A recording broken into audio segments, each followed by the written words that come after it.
भागवत सार की श्रृंखला में 10वें स्कंद के 49 अध्याय पर चर्चा है। इसका शीर्षक श्रील प्रभुपाद ने दिया है दुर्बुद्धि धृतराष्ट्र, या अन्य आचार्यों ने इसका शीर्षक दिया है अक्रूर जी का हस्तिनापुर जाना। तो इसके एक श्लोक को पढ़ेंगे, श्लोक क्रमांक 4। ये साउंड बहुत ज़्यादा है ना, इसको थोड़ा सा हल्का करना। श्लोक क्रमांक 4 को पढ़ेंगे हम सब, कृपया दोहराइए। उवास कतिचिन्मासा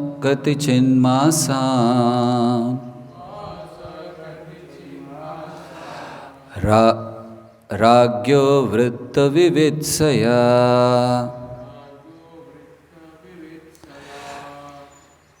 दुष्प्रजस्यल्प्यसारस्य खलछन्दानुवर्तिनः। उवास कतिचिन्मासा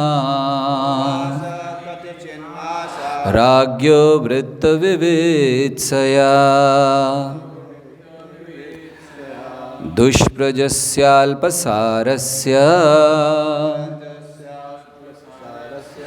खलछन्दानुवर्तिनः। उवास कतिचिन्मासा राज्ञो वृत्तविवित्सया दुष्प्रजस्याल्पसारस्य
खलच्छन्दानुवर्तिनः।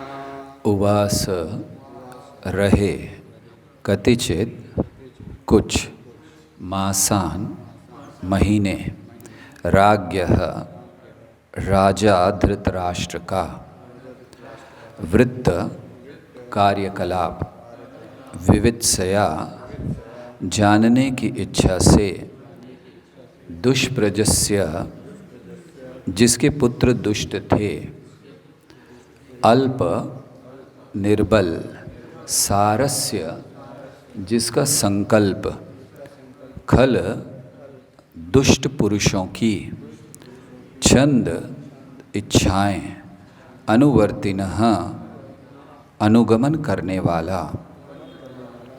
अनुवाद इस प्रकार से है, वे हस्तिनापुर में दुर्बल इच्छा शक्ति वाले राजा के आचरण की छानबीन करने के लिए कई मास तक रहे, जिसके पुत्र बुरे थे और जो अपने दुष्ट सलाहकारों की इच्छानुसार कार्य करता रहता था। हरे कृष्णा।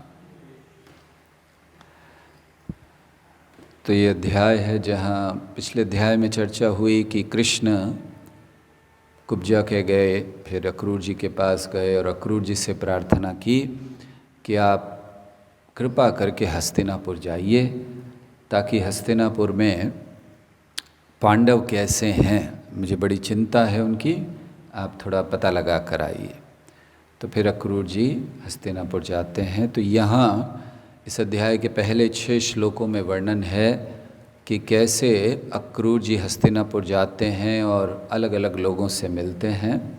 7वें श्लोक से वर्णन है कुंती महारानी का, कि कैसे कुंती महारानी अपनी बड़ी करुणामय या अपनी दुख भरी प्रार्थनाओं को अर्पण करती हैं, ये बात कहती हैं अक्रूर जी से।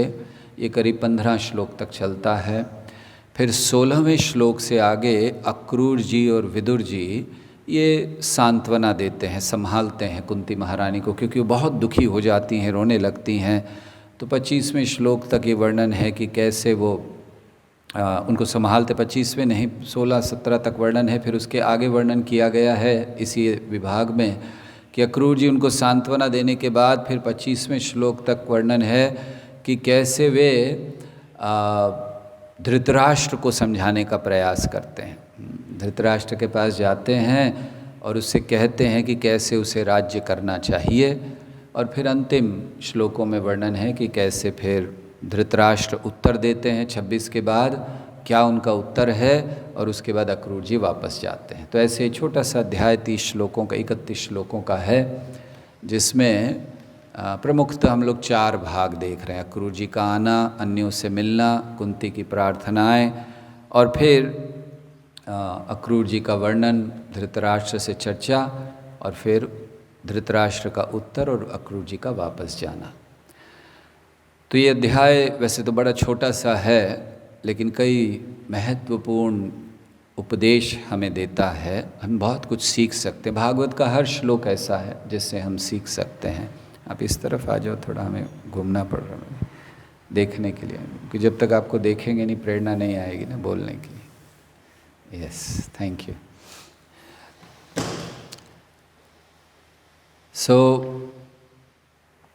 तो अक्रूर जी आए हैं, कहाँ आए हैं? हस्तिनापुर। हस्तिनापुर का नाम ये हस्तिनापुर क्यों था? क्योंकि वहाँ बहुत सारे हाथी थे। हस्ती का अर्थ होता है हाथी। तो बहुत हाथी थे। तो हाथी रहने से किसी क्षेत्र का नाम हस्तिनापुर हो जाए, अर्थ ये है कि जो व्यक्ति बहुत से हाथी पाल सकता है, मतलब वो बहुत ऐश्वर्यवान है। अर्थात हस्तिनापुर का अर्थ है बड़ी ऐश्वर्यशाली नगरी, हाथियों की नगरी हस्तिनापुर।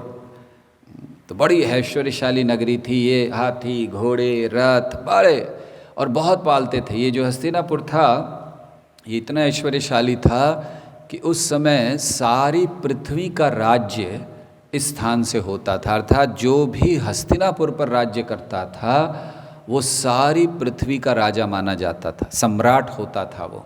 अन्य बहुत से राजा उसके अधीन होते थे, अलग अलग क्षेत्रों में राजा थे। जैसे हम लोग सुनते हैं पांचाल राज्य, ये राज्य, वो राज्य, गांधार राज्य, तो ये सब राज्य थे। ऐसा नहीं कि कोई राजा ही नहीं थे, लेकिन ये सब एक को प्रमुख मानते थे। कौन? जो हस्तिनापुर में राज्य करेगा, उसको सम्राट माना जाता था। तो उसके अधीन सारे लोग रहते थे। तो ये हस्तिनापुर में वहाँ पर आए। तो हस्तिनापुर बहुत ही ऐश्वर्यशाली नगरी थी, बहुत ऐश्वर्य था वहाँ पर। हाथियों को पालना कोई सरल बात नहीं है। अभी भी हम लोग जब जाते हैं किन्हीं राजाओं के पुराने खंडहरों को देखने, महलों के खंडहरों को, तो देखते हैं कि वो लोग हाथियों को रखा करते थे। हम गए थे, एक क्षेत्र है हम्पी, कर्नाटक में, तो वहाँ गए थे। तो वहाँ पर एक राजा का पुराना महल है, उसको देखने अब जाते हैं। अब तो खंडहर हो गए हैं, लेकिन वहाँ पर ऐसे स्थान बना हुआ है, तो उसको कहते हैं कि हाथियों का रखने का स्थान। मतलब जैसे हमारे यहाँ हम लोग गाड़ी रखने के लिए पार्किंग स्पेस होते हैं, आजकल लोग घर बनाते हैं गाड़ी रखने के लिए पार्किंग स्पेस, तो वैसे उन्होंने उनके महल के बाहर हाथियों को खड़े करने की जगह थी। तो हम लोग जाके देखे, इतने बड़े बड़े स्थान बने हुए हैं, 1, 2, 3 ऐसे बटे हुए, एक एक में हाथी रहते थे। तो हाथियों को पालना, हाथियों को रखना, ये केवल राजाओं का ही काम हो सकता है। और जिस नगरी में बहुत हाथी हों, फिर वो तो ऐश्वर्यशाली नगरी थी। तो हस्तिनापुर अर्थात बड़ी ऐश्वर्यशाली नगरी में अक्रूर जी ने प्रवेश किया। अक्रूर जी मिले, किससे मिले? सबसे मिले। धृतराष्ट्र से मिले, फिर उन्होंने देखा वहाँ भीष्म बैठे हैं, भीष्म से मिले, द्रोणाचार्य से मिले, कृपाचार्य से मिले, सबसे मिले, अश्वत्थामा से मिले, वहाँ जितने भी, दुर्योधन से मिले। दुर्योधन का नाम सुयोधन दिया गया है यहाँ पर। प्रभुपाद समझाते दुर्योधन का एक नाम सुयोधन भी था, लेकिन इतने बुरे कार्य करता था इसलिए उसको दुर्योधन कहा जाता था। तो देखिए, हमारे नाम को कम से कम हमें सच्चा करना चाहिए, सार्थक करना चाहिए नाम को, जो नाम मिला है। इसलिए दीक्षा के बाद हमें जो नाम दिया जाता है उसको सार्थक करने का प्रयास करना चाहिए। तो उसमें सबसे महत्वपूर्ण चीज़ होती है दास। तो उस चीज़ को सार्थक करने का प्रयास हर भक्त को करना चाहिए, अन्यथा हम भी सुयोधन की जगह दुर्योधन कहलाएंगे। दास की जगह बॉस बनने का प्रयास नहीं करना चाहिए। तो सबसे मिले अक्रूर जी, बड़ा आनंद आया उनको, और फिर अब सबसे मिलकर बातचीत कर कर, और भी बहुत लोगों से मिले वहाँ जो उपस्थित थे। अब वो कुंती महारानी से मिलने जा रहे हैं, क्योंकि उनका उद्देश्य था कुंती महारानी से मिलना, बातचीत करना। तो कुंती महारानी से मिलने गए हैं। यहाँ जैसे हम लोग इस श्लोक में पढ़ रहे थे कि वो कई महीने रहे वहाँ पर, ऐसा नहीं गए एक दिन 2 दिन, काम पूरा हुआ वापस। मथुरा से आए थे, तो मथुरा और दिल्ली ये ज़्यादा दूर तो नहीं है।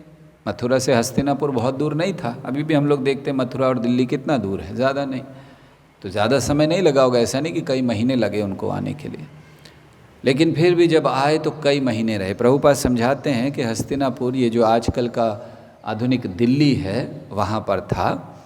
और आज भी दिल्ली के क्षेत्र को हस्तिनापुर, इंद्रप्रस्थ कहा जाता है।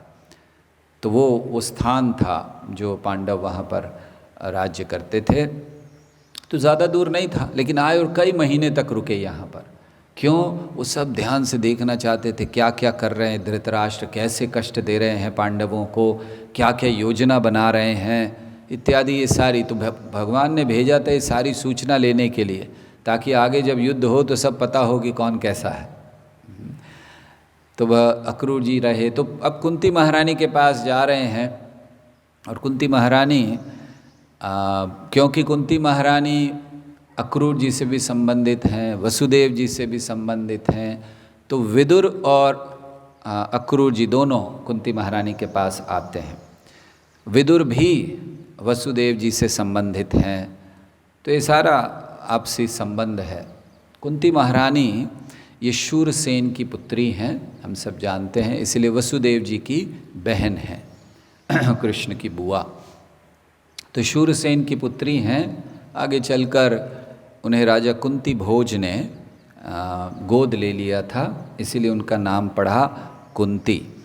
तो इसलिए वो कुंती कहलाती हैं। तो हैं वो शूरसेन की पुत्री, और इन्हें भगवान की विजया शक्ति का अवतार माना जाता है।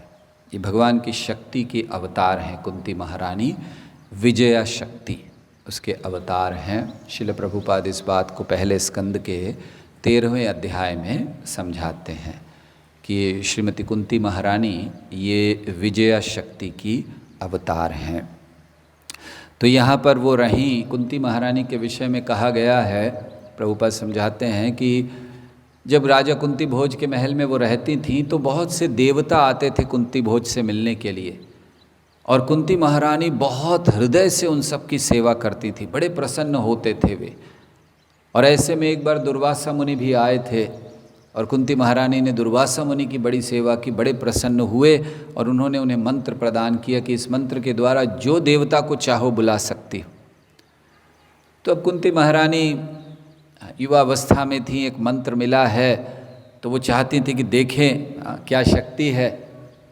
हम सबको भी अगर कोई चीज़ मिल जाती है, कोई अद्भुत चीज़, तो हम तुरंत उसको देखना चाहेंगे। कोई आकर आपको हाथ में दे दे कुछ कि ये देखो ये एक यंत्र है, इसको घुमाओगे ऐसे उत्तर की दिशा में तो तुम सीधा हिमालय पहुंच जाओगे, दक्षिण घुमाओगे तो रामेश्वर पहुंच जाओगे, हाँ, और पूर्व में घुमाओगे तो बंगाल पहुंच जाओगे। तो अगर ऐसा हमें मिल जाए यंत्र तो क्या हम रखेंगे कि नहीं रथ यात्रा के समय देखेंगे कि क्या होगा, जाना है या नहीं जाना है, या जिस दिन टिकट का पैसा नहीं होगा उस दिन इस्तेमाल करेंगे। नहीं, हम लोग तुरंत जैसे ही आएगा तुरंत घुमाना शुरू करेंगे, अरे हिमालय आ गया, अरे रामेश्वर आ गया। तो ऐसे ही कुंती महारानी को जब ये मंत्र मिला तो कुंती महारानी बड़ी उत्साह में थी, तुरंत उसका उपयोग किया, सूर्य देव को बुलाया। देखें सबसे ज़्यादा सूर्य ही दिखता है, सूर्य को बुलाया तो सूर्य देव आ गए। तो कुंती महारानी ने कहा ठीक है, हरे कृष्णा, चलिए जाइए, हो गया, मैं तो मंत्र टेस्ट कर रही थी। सूर्य ने कहा ऐसे नहीं, हम आए हैं तो कुछ तो दे के जाएंगे। कुंती महारानी ने कहा नहीं नहीं, मुझे कुछ नहीं चाहिए, आप जाइए। सूर्यदेव ने कहा नहीं, ये मंत्र के प्रभाव से हम आए हैं, अब तो देंगे, तो तुम्हें संतान देंगे। कुंती ने कहा हम तो, हमारा तो विवाह नहीं हुआ, हमारा कौमार्य नष्ट हो जाएगा। तो सूर्यदेव ने कहा नहीं, ऐसे संतान, देवता ऐसे संतान नहीं देते हैं, आपका कौमार्य बिल्कुल नष्ट नहीं होगा, लेकिन आपके संतान भी उत्पन्न होगी।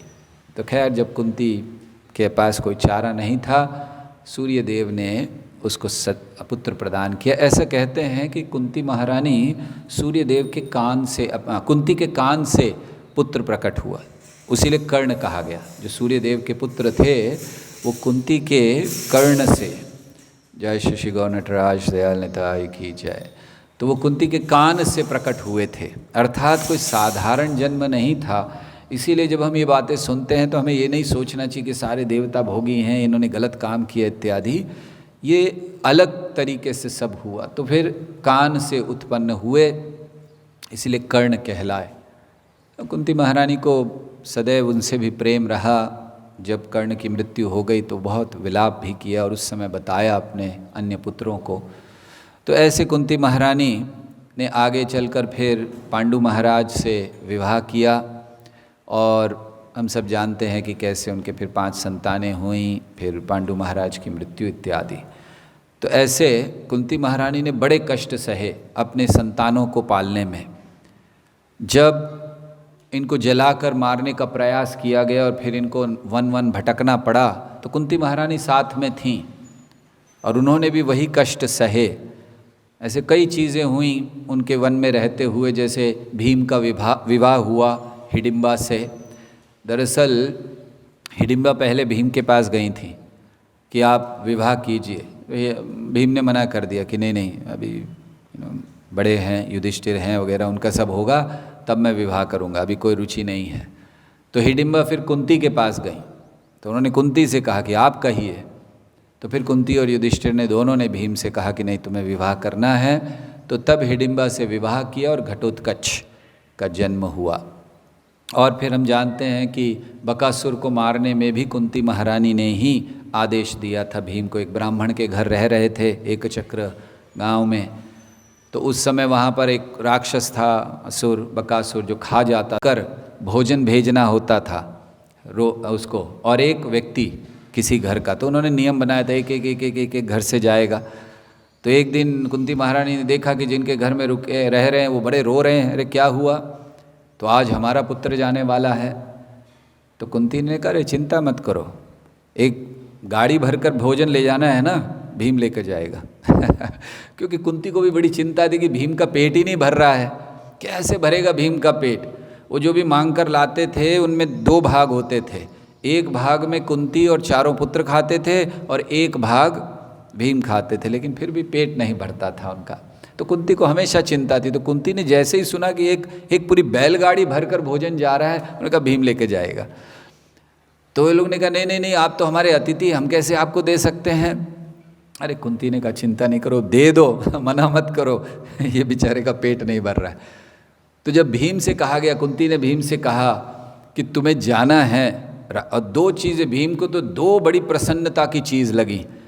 एक जो उन्होंने बहुत दिनों से नहीं किया था, एक छका भक पूरा जो छकड़ा है, पूरा जो गाड़ी है भरकर खाना, और दूसरा राक्षस को मारना। ये दोनों भीम के लिए बड़े प्रिय कार्य थे। तो जब कुंती महारानी ने कहा तो भीम बड़े प्रसन्न हो गए। बड़ा सुंदर वर्णन है, बड़े विस्तार से, किसी दिन बकासुर वध का करेंगे कि भीम लेकर पहुंच गए, बकासुर आया भागते हुए कि कैसे ये कर रहा है।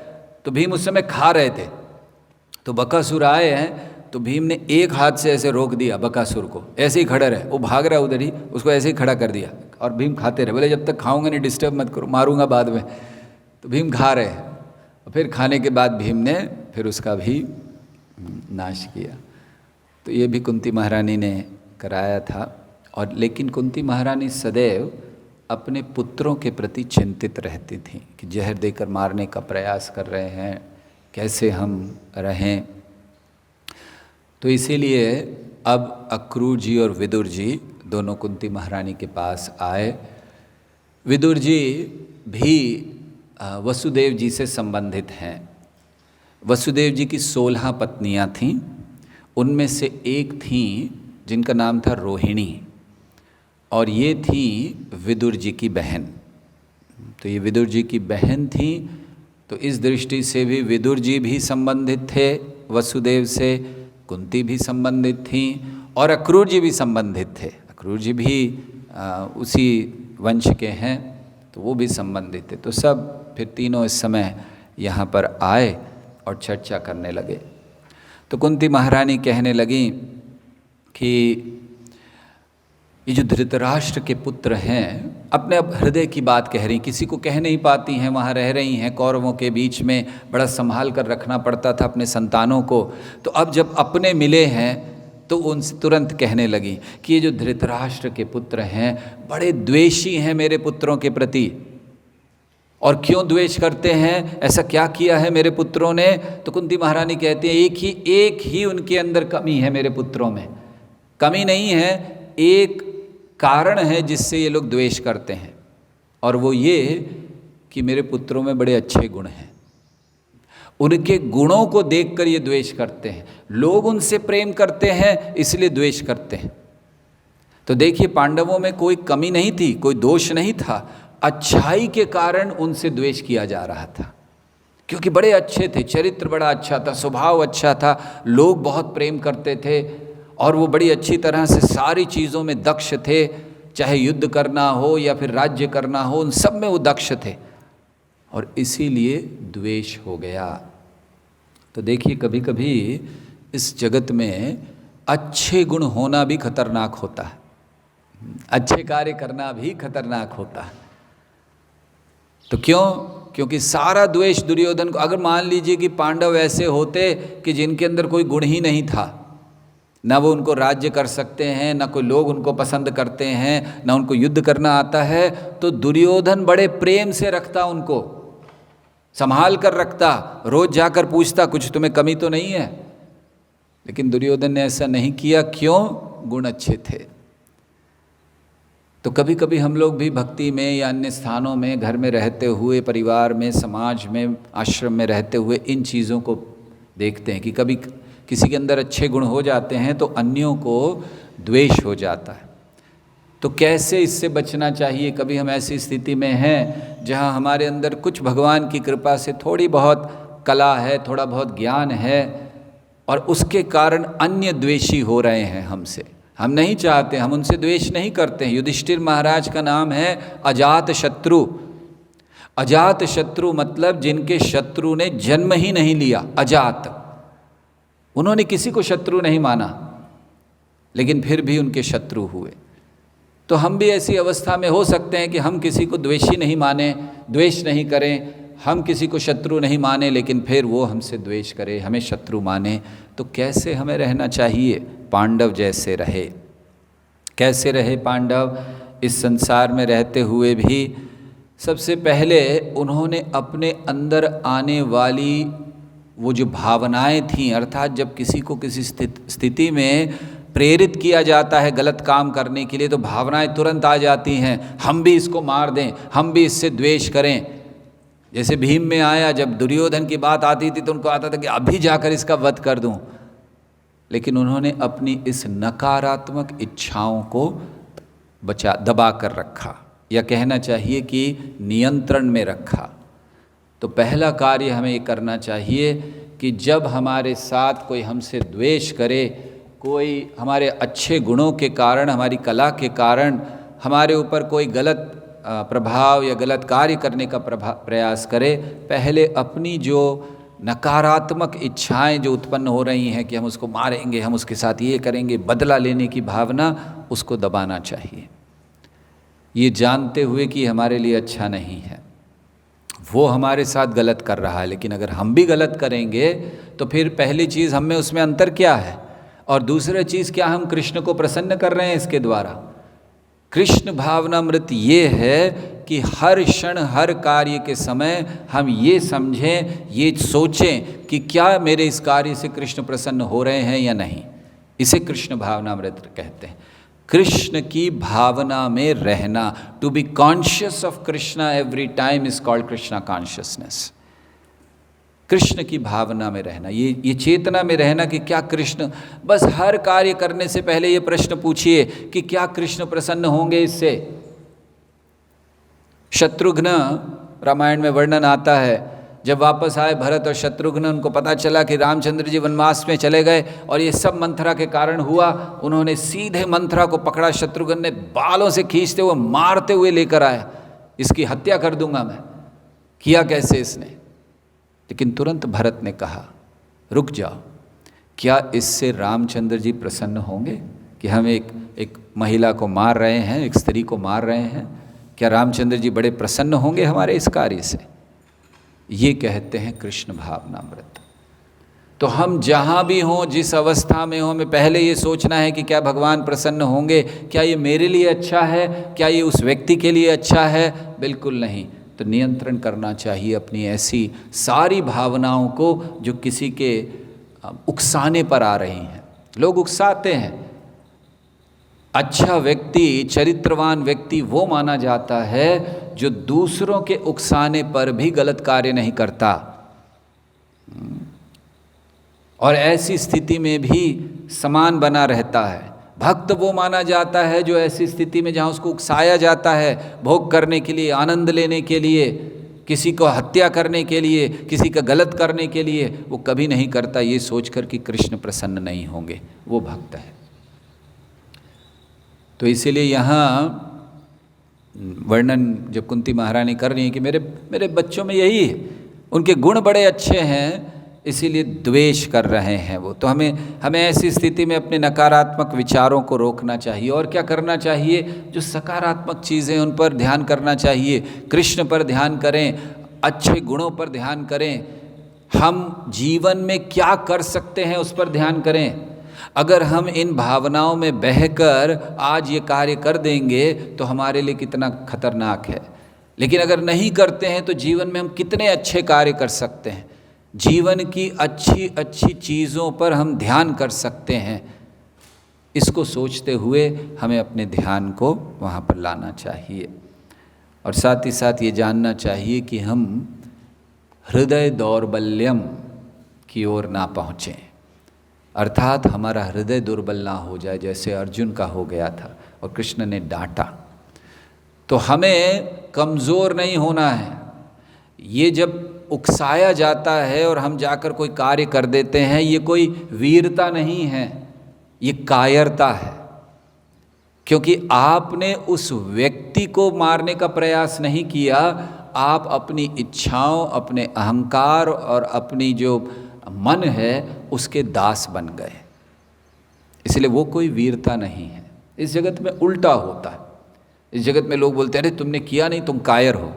नहीं, कायरता नहीं है। कायरता तो वो है जहाँ हम अपनी इच्छाओं को समर्पण कर देते हैं, संघर्ष नहीं करते मन से, संघर्ष नहीं करते इच्छाओं से, वो कायरता है। इसीलिए कमज़ोर नहीं होना चाहिए हमें। भगवान की भक्ति में सदैव बहुत मजबूती से रहना चाहिए। तो इस प्रकार जब हमारे सामने उकसाने वाली स्थितियां आएँ तो हमें कार्य करने चाहिए। तो ऐसे कुंती महारानी ने कहा, और उन्होंने कहा, कुंती महारानी कहने लगी कि मैं तो बस एक हिरणी के समान हूँ जिसको शेरों ने घेर रखा है। कब मृत्यु होगी पता नहीं। अगर कोई हिरणी शेरों से घिरी हुई है, उसकी क्या स्थिति होगी? ना तो कभी सुखी रहेगी, भयभीत रहेगी, और कभी भी उसको मृत्यु आ सकती है। तो कुंती महारानी कहती हैं कि मैं उस हिरणी की तरह हूँ, ये कौरवों के बीच में यहाँ पर कभी भी कुछ भी हो सकता है। और ऐसे स्मरण करते करते वो श्री कृष्ण को पुकारने लगी, कृष्ण कृष्ण महायोगिन। तो वो कृष्ण से प्रार्थना करने लगी। हालांकि कृष्ण वहाँ नहीं थे, लेकिन कुंती महारानी कृष्ण कृष्ण पुकार रही हैं, कृष्ण को संबोधित कर रही हैं। कैसे, क्यों कर रही हैं? एक कारण, उन्होंने कहा महायोगिन, हे कृष्ण आप महायोगी हैं, इसीलिए आप जहाँ भी हैं इस समय मेरी आवाज़ को सुन सकते हैं, मेरी प्रार्थनाओं को सुन सकते हैं, या आप तुरंत यहाँ प्रकट हो सकते हैं अपनी योग शक्ति से। तो इसलिए कहा कृष्ण कृष्ण महायोगी। या फिर दूसरे शब्दों में प्रभुपाद समझाते हैं कि जब कोई भक्त बड़ी तीव्रता से भगवान का स्मरण करता है तो वो भगवान का संग करता है। तो कुंती महारानी भगवान का स्मरण, कृष्ण का स्मरण करने लगी। क्यों? अभी उन्होंने पूछा भी था अक्रूर जी से, जब उन्होंने अपने पुत्रों के बारे में कहा, उससे पहले उन्होंने अक्रूर जी से ये भी पूछा कि कैसे हैं सब, माता पिता कैसे हैं, सब बंधु कैसे हैं, कृष्ण कैसे हैं, बलराम कैसे हैं, कभी हमें याद करते हैं या नहीं करते हैं, कभी मेरे पुत्रों को याद करते हैं कि नहीं कृष्ण और बलराम। और अब कृष्ण को ये प्रार्थनाएं वो कर रही हैं कि आप आइए, मेरे पुत्र आपको, आपका सुरक्षा चाहिए, इसीलिए आप आइए। तो क्या प्रार्थना की कुंती महारानी ने? बहुत सुंदर प्रार्थनाएं की। यहाँ तो बड़ी छोटी प्रार्थनाएं हैं, हम लोग देखते हैं भागवतम में पहले स्कंद में जब भगवान जा रहे हैं युद्ध के बाद, तब भी कुंती महारानी ने प्रार्थना की हैं बड़ी विस्तार से। तो यहाँ कुंती महारानी 3 प्रमुख चीज़ों को अपनी प्रार्थनाओं में कह रही हैं। पूरी प्रार्थनाओं की चर्चा का समय नहीं है। 3 प्रमुख चीज़ों को कुंती महारानी ने अपनी प्रार्थनाओं में कहा। पहली चीज़ कुंती महारानी कहती हैं कि हे कृष्ण रक्षा कीजिए, आप हमारी रक्षा कीजिए। कृष्ण कृष्ण महायोगिन, हे कृष्ण आप आइए और हमारी यहाँ पर रक्षा कीजिए। तो पहली वो रक्षा की गुहार करती हैं। और क्यों रक्षा, क्यों मैं आपसे रक्षा की मांग कर रही हूँ? तो कुंती महारानी कहती हैं कि जो लोग इस संसार में भयभीत हैं, जन्म मृत्यु के कारण, अन्य कष्टों के कारण इस संसार चक्र में फंसे हुए, भय में फंसे हुए हैं, उनके लिए एक ही उपाय है, आपके चरण कमलों में समर्पण करना। तो कुंती महारानी कह रही हैं कि ये संसार से अगर बचना है तो केवल आपकी शरण लेनी है।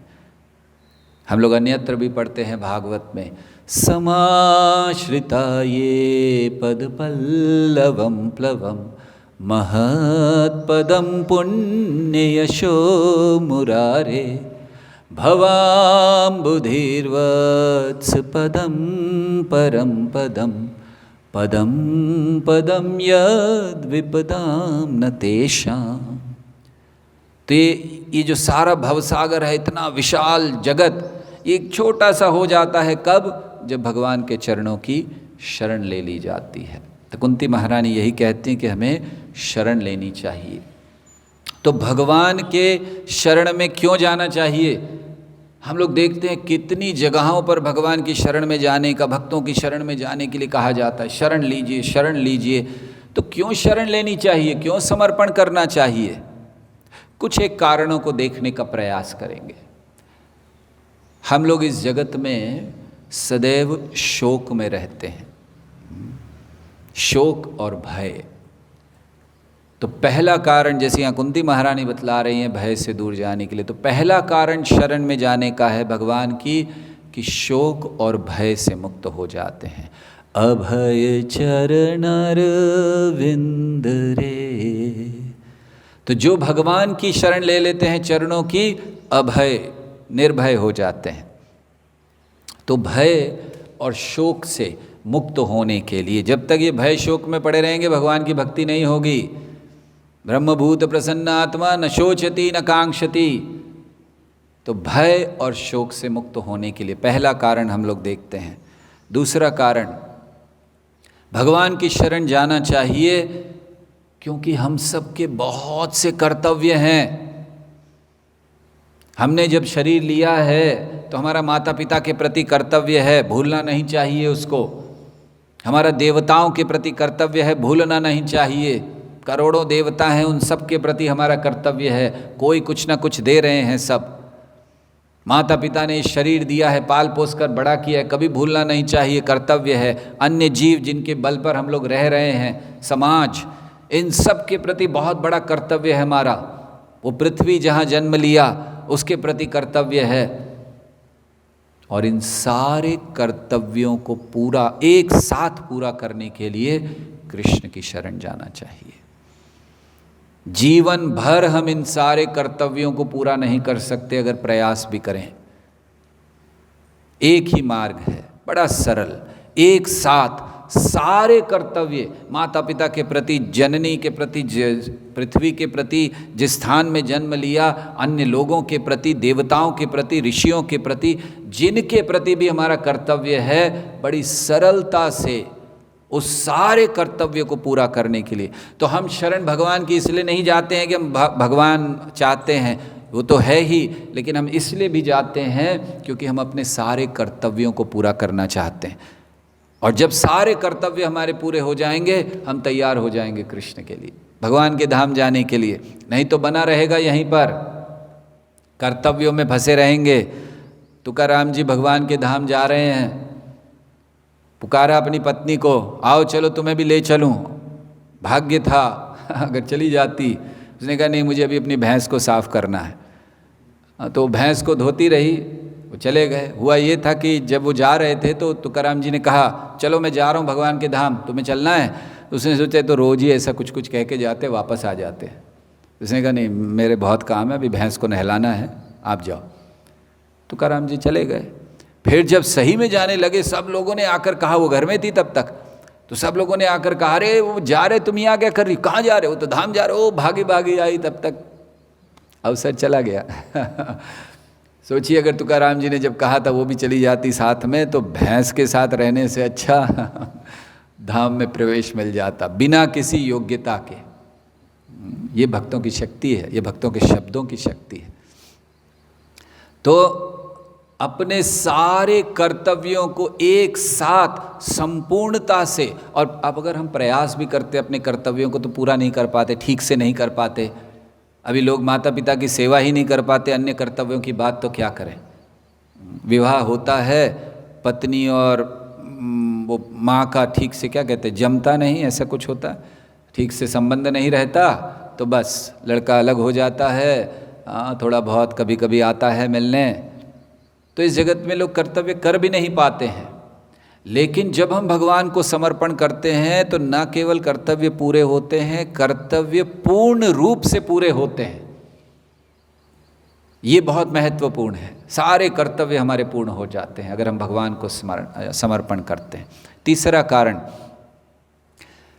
भगवान को संतुष्ट करने के लिए समर्पण करना चाहिए। ये बड़ी आश्चर्य की बात है। रे भगवान कैसे संतुष्ट होते हैं हमारे समर्पण से? क्या भगवान ये वेट करते हैं, ए आओ समर्पण करो, आओ समर्पण करो?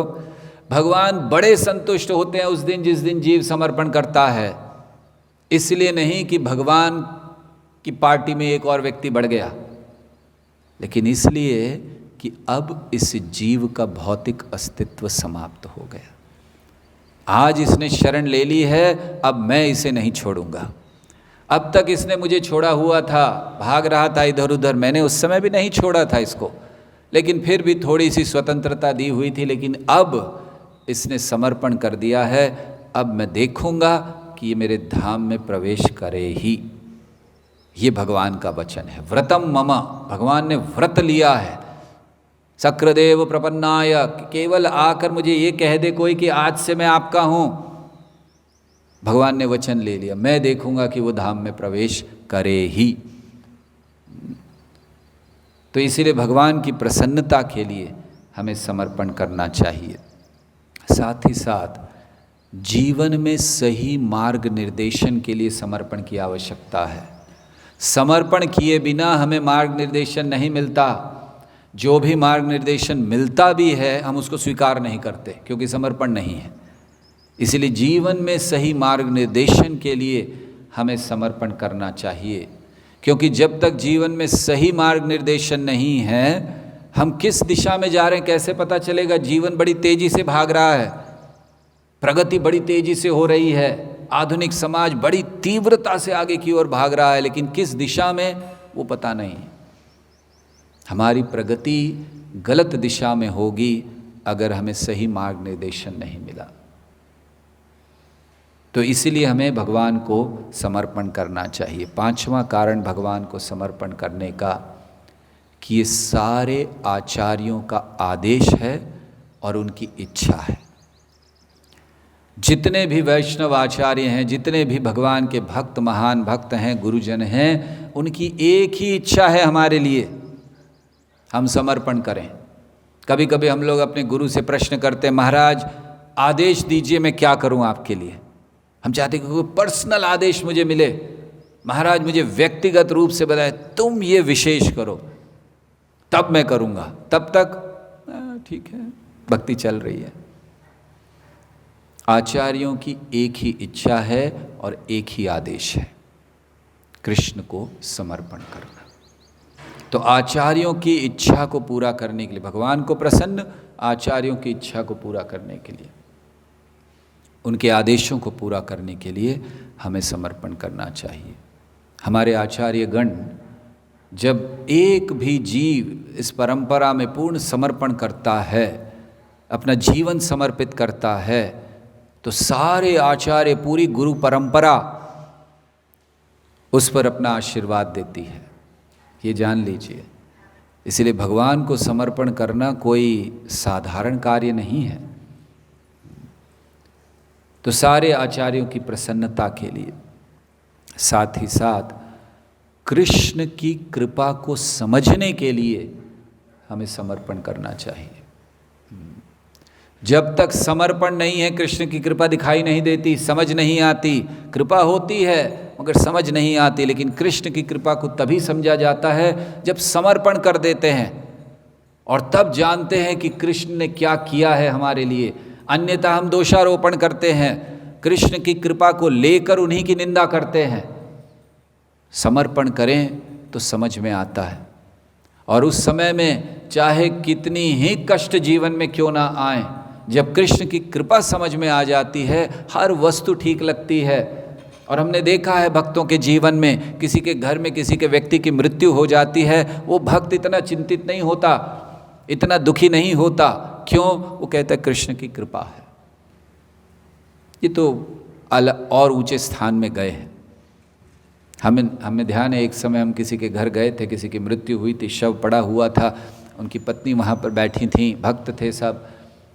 तो जब उन्होंने हमें देखा तो उन्होंने उस समय कहा कि हमें क्यों रोना चाहिए। हाँ ठीक है, थोड़ा दुख होता है, लेकिन हम तो जानते हैं ना कि ये तो कहीं अच्छी जगह पर गए हैं। तो हमें बहुत प्रसन्नता हुई वो सुनकर कि ऐसी स्थिति में इस बात को कहना। हम प्रवचन में बहुत अच्छे से कह सकते हैं, किसी को प्रचार करते हैं, या अन्यों क्या किसी की मृत्यु हो जाए तो जाकर बड़े अच्छे से ये कह सकते हैं, चिंता मत करो, ये सब तो ये कहीं गए नहीं है, मरे नहीं है। लेकिन जब अपना ही पति मर जाए और तब इस बात को कहना बड़ा अच्छी बात थी। तो इसीलिए कृष्ण की कृपा को समझने के लिए हमें समर्पण करना चाहिए।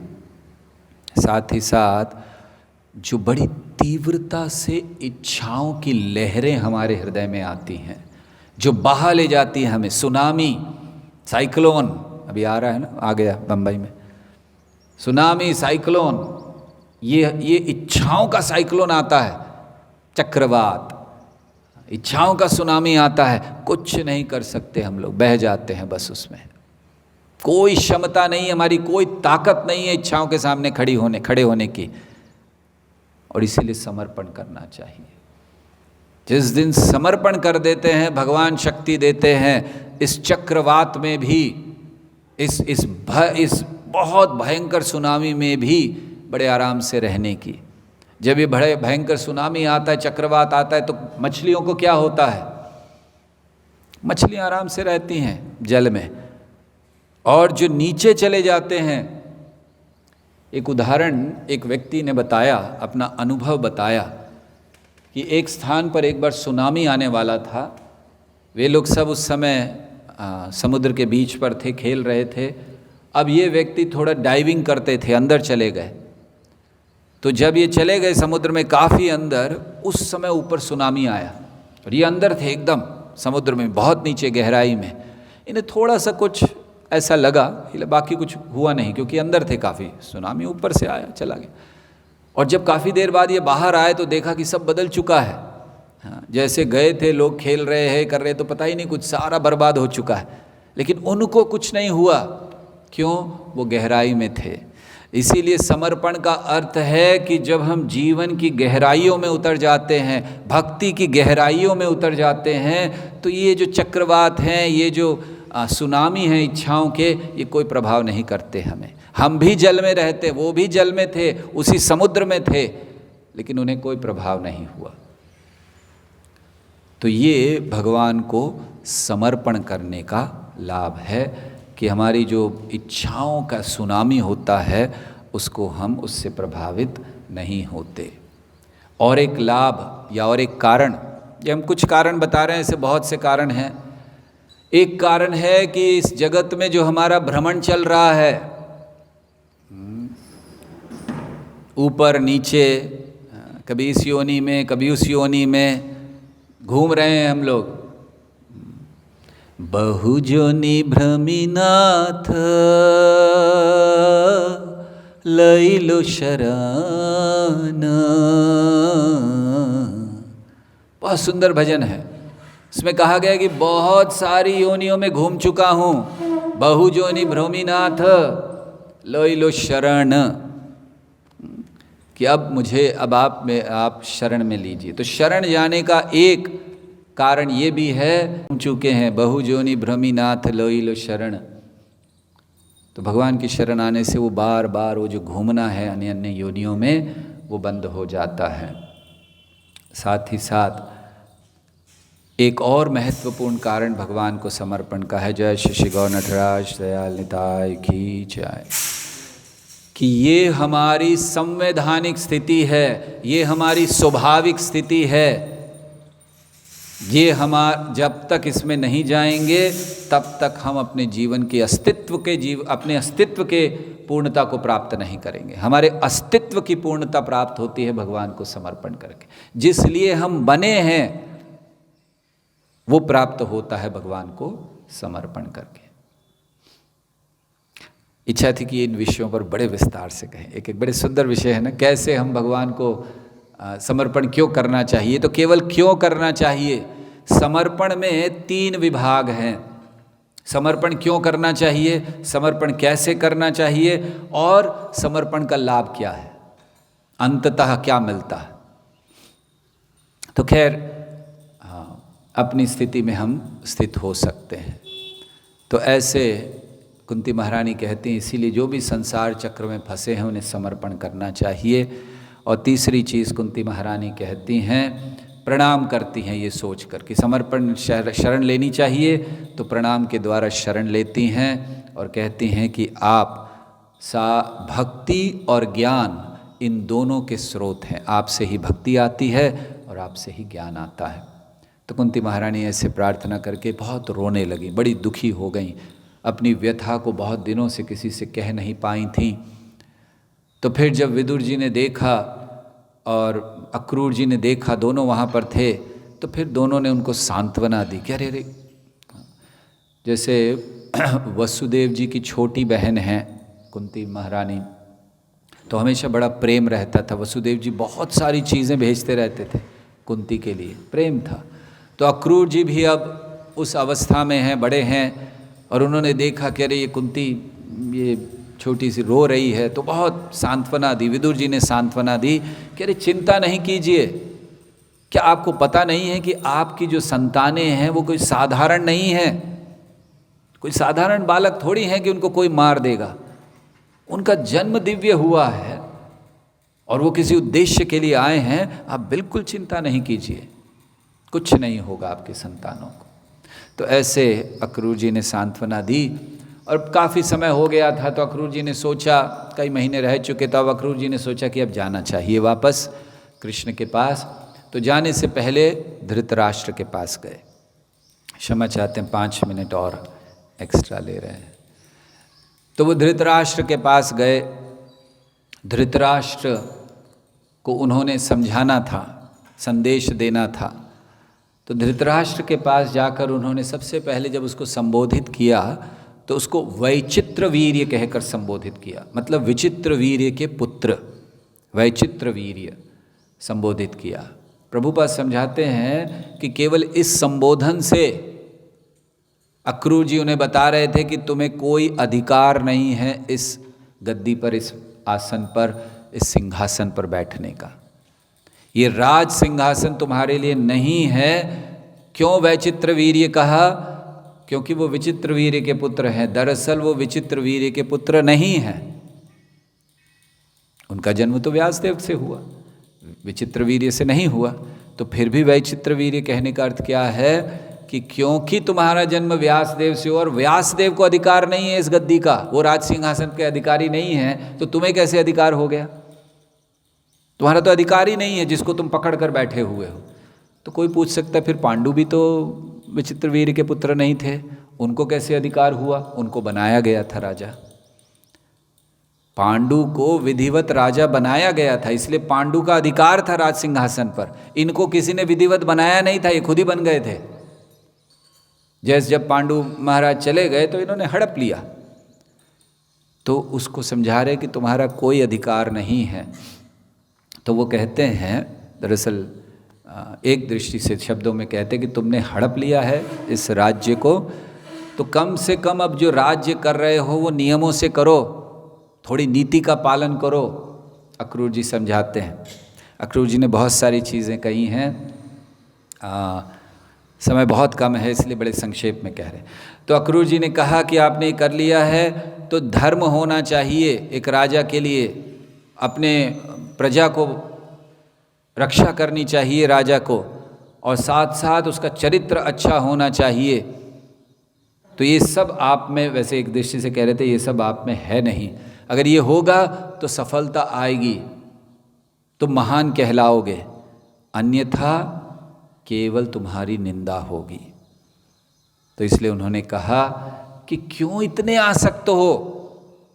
इस जगत में कुछ शाश्वत नहीं है। अक्रूर जी समझा रहे हैं, तुम्हें क्या लगता है तुम हमेशा बने रहोगे राजा? इस जगत में कुछ शाश्वत नहीं है, क्यों इतना आसक्त हो यहाँ से? तो वो कहते हैं कि चाहे हमारा घर हो, परिवार हो, पत्नी हो, बच्चे हो, ये सब शाश्वत नहीं, छूटने वाले, क्यों इतना आसक्ति दिखला रहे हो इन सब चीज़ों से? और फिर वो कहते हैं कि इस जगत में व्यक्ति आते, जीव आता है अपने अपने कर्मों से, उसको जो भी मिलता है अपने कर्मों से मिलता है। व्यक्ति जन्म लेता है, मृत्यु होती है, अपने कर्मों का फल भुगतता है। ये सब किस तरह से होता है? ये कर्मों से हो रहा है, और जो कर्मों का फल इत्यादि भोगता है वो अकेले भोगना पड़ता है। जन्म भी अकेला लेता है व्यक्ति, मृत्यु भी अकेले आती है, और जो कष्टों को भोगता है वो भी अकेले भोगता है इस जगत में। तो इसीलिए बहुत ज़्यादा ऐसे कार्यों में मत पड़ो जिससे तुम्हें पाप करोगे तो तुम्हें बहुत कष्ट होगा। अंत में वो कहते हैं कि इस जगत को कैसे देखना चाहिए। अक्रूर जी कहते हैं धृतराष्ट्र से, इस जगत को एक स्वप्न की तरह देखो। स्वप्न में कोई आसक्त नहीं होता। स्वप्न का अर्थ क्या है? आज है कल नहीं।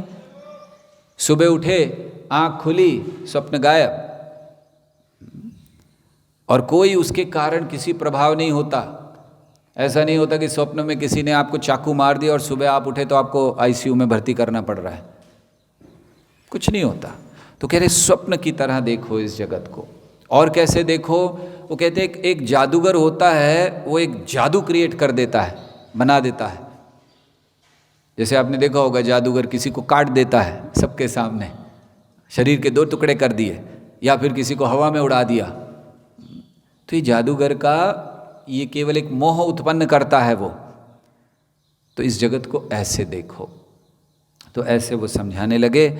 और फिर धृतराष्ट्र ने क्या कहा जब ये समझा दिया? मूलतः अक्रूर जी कहने लगे कि देखो इनके साथ गलत मत करो, अपने पुत्रों से इतनी आसक्ति के कारण ये गलत काम करोगे तो तुम्हें फल भुगतना पड़ेगा। धृतराष्ट्र ने बहुत सुंदर संदेश दिया। धृतराष्ट्र ने कहा, बड़े दयालु हैं, बड़े कृपालु हैं कि आपने मुझे इतने सुंदर उपदेश दिए हैं, लेकिन मैं इन्हें ले नहीं सकता।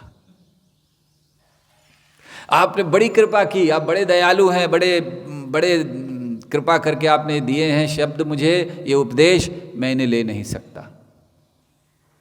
क्यों नहीं ले सकता? जैसे दुर्योधन ने भी एक स्थान पर कहा है, जानाति धर्मम न च प्रवृत्तिम, जानाति अधर्मम न च निवृत्तिम। मैं जानता हूँ धर्म क्या है, पालन नहीं कर सकता, और ये भी जानता हूँ कि अधर्म क्या है, छोड़ नहीं सकता। धृतराष्ट्र यही बात को यहाँ कह रहे हैं, आपने जो कहा ठीक है, लेकिन मैं छोड़ नहीं सकता। आपके जितने भी शब्द हैं ये मेरे मन में गए हैं, लेकिन ये इस तरह है कि जैसे आकाश में बिजली चमकती है, एकदम चमक जाती है और फिर गायब हो जाती है, रहती नहीं है। तो आपके शब्दों का प्रभाव रहेगा नहीं मेरे मन में। क्यों नहीं रहेगा?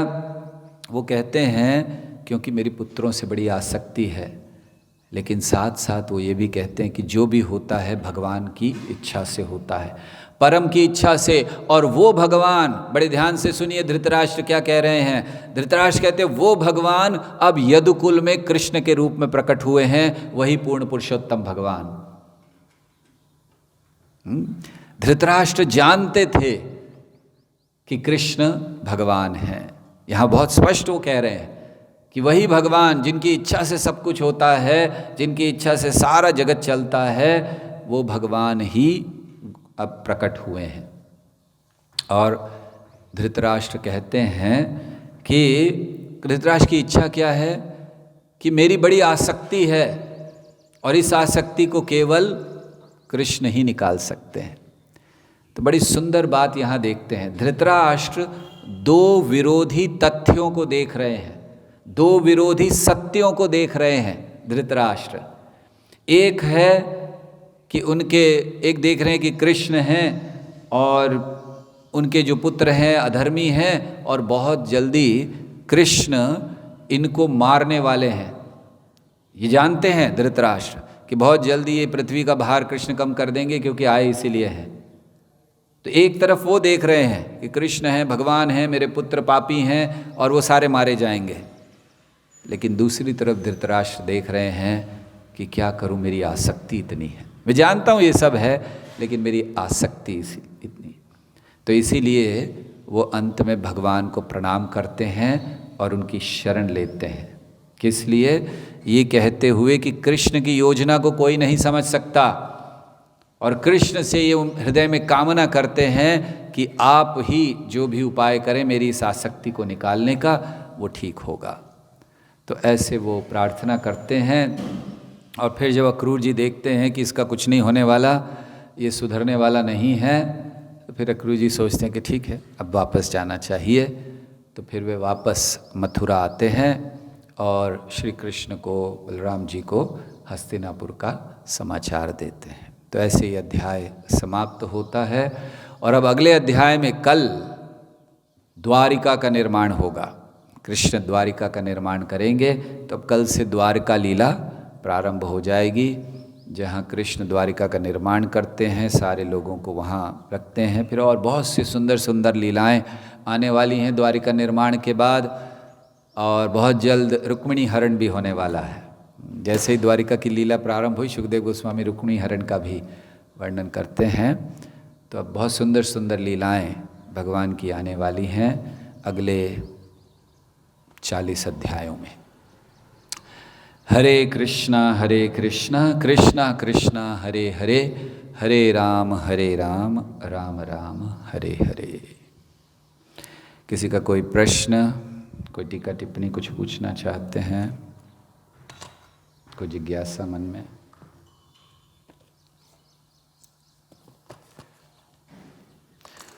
हरे कृष्ण।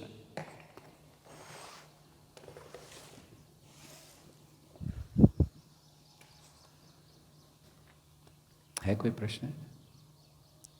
फेसबुक पे चेक करो, इधर रख दो, मैं कर लेता हूँ।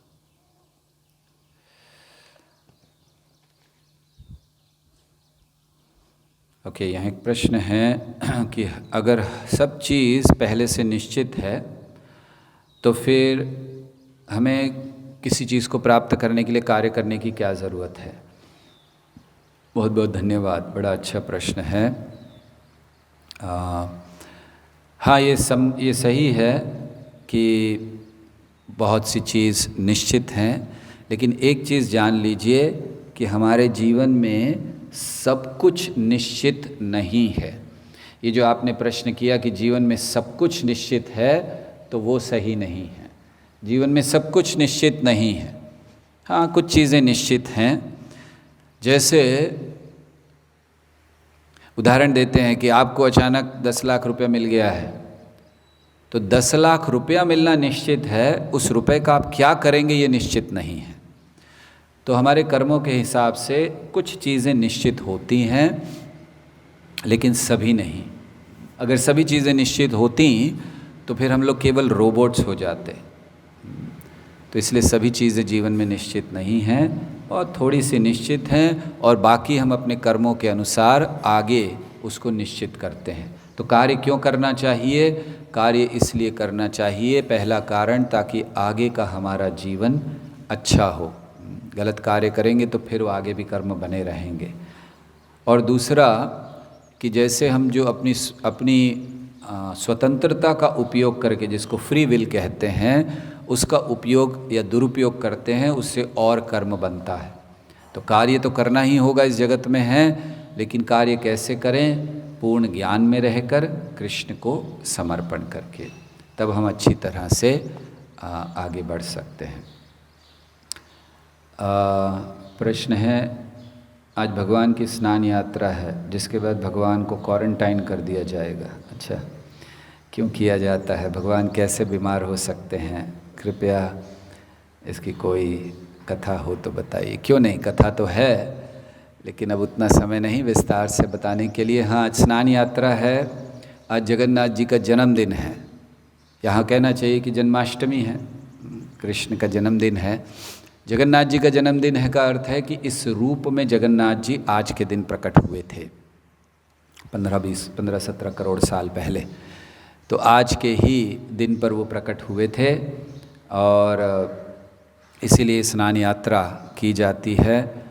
जगन्नाथपुरी में बहुत बड़ा उत्सव होता है। आज तो पता नहीं ये लॉकडाउन के कारण क्या हो रहा होगा, लेकिन वैसे बहुत लोग आते हैं, लाखों लोग आते हैं स्नान यात्रा में भगवान का स्नान देखने के लिए। तो भगवान क्यों बीमार हो जाते हैं, उनको क्यों 14 दिन के लिए रख दिया जाता है? एक दृष्टि से, बाहरी दृष्टि से कहा जाता है कि भगवान बीमार हुए हैं, लेकिन आंतरिक कारण ये है कि साल भर उन्हें लक्ष्मी देवी के साथ समय नहीं मिलता। लक्ष्मी देवी वहीं रहती हैं, कुकिंग करती रहती हैं, और भगवान सतत खाते रहते हैं और पूरा दर्शन देते रहते हैं। 2 से 3 घंटे केवल बंद होता है भगवान के दर्शन, बाकी तो, और वो 3 घंटे में भी बंद करते दर्शन तो देवताओं को देते हैं। मतलब भगवान के पास समय ही नहीं है, हर समय अपने भक्तों को देते रहते हैं। जब दर्शन बंद होता है तो देवता आ जाते हैं दर्शन करने, उनके साथ समय चला जाता है।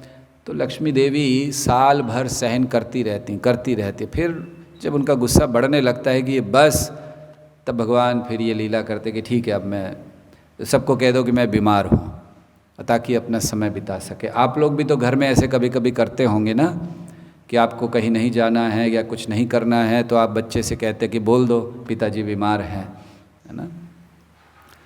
तो ऐसे होता है, कभी पहले हुआ करता था, जब लैंडलाइन हुए, घर में फ़ोन आया तो बच्चे ने फ़ोन उठाया, तो ऑफिस से पूछा भाई पिताजी कहाँ हैं, क्यों नहीं आए हैं? तो वो कह रहे कि पिताजी कह रहे हैं कि बोल दो वो बीमार हैं।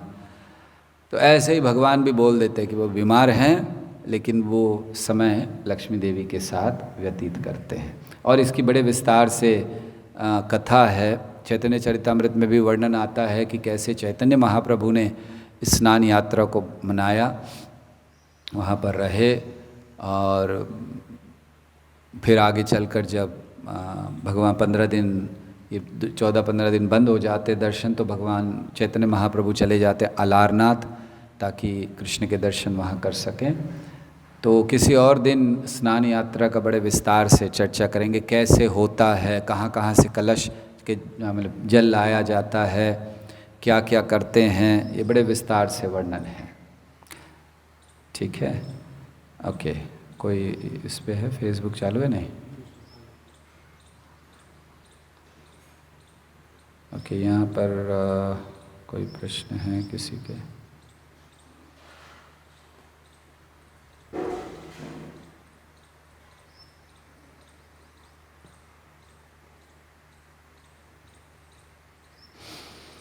ओके, कोई प्रश्न नहीं है। ठीक है, बहुत बहुत धन्यवाद। अच्छा, अब प्रश्न आ गए। लोग सोच रहे हैं कि कैसे जा सकते इतनी जल्दी। ओके, एक प्रश्न है, 22 में मछली की तुलना की गई है, थोड़ा सा उसको समझाइए। पानी में रहते हैं और उसी को पी जाते।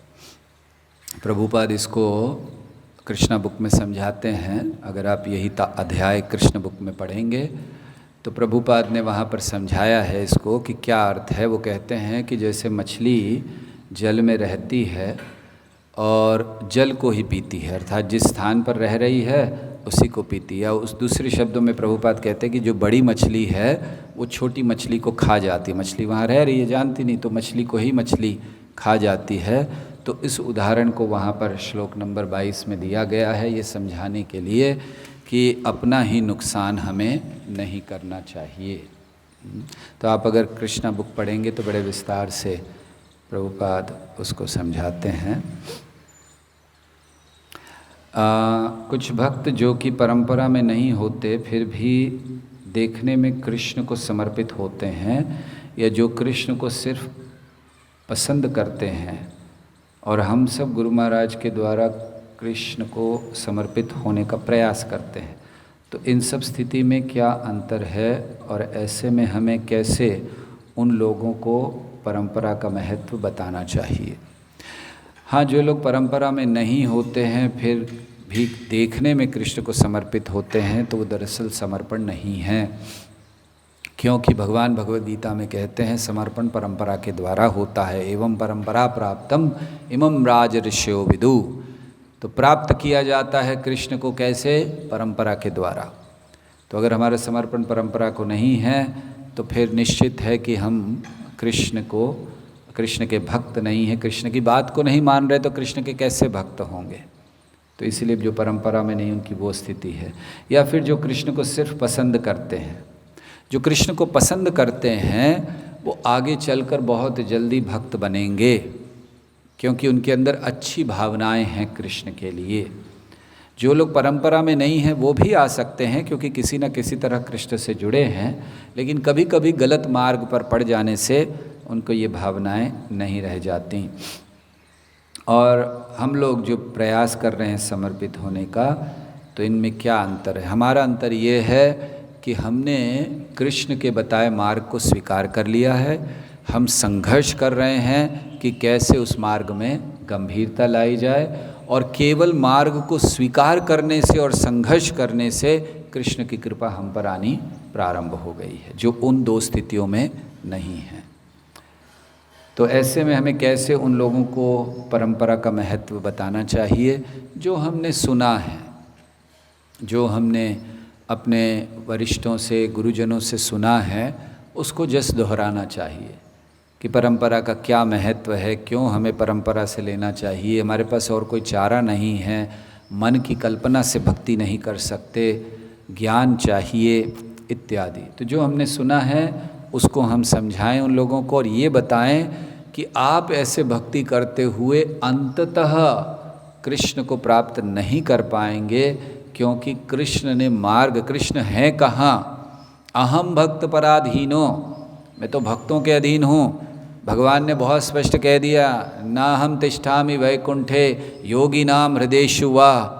ना मैं वैकुंठ में रहता हूँ, ना योगियों के हृदय में रहता हूँ। यत्र गायन्ति मद भक्त, जहाँ मेरे भक्त गाते हैं, तत्र तिष्ठामि नारद। हे नारद, मैं उस स्थान में रहता हूँ।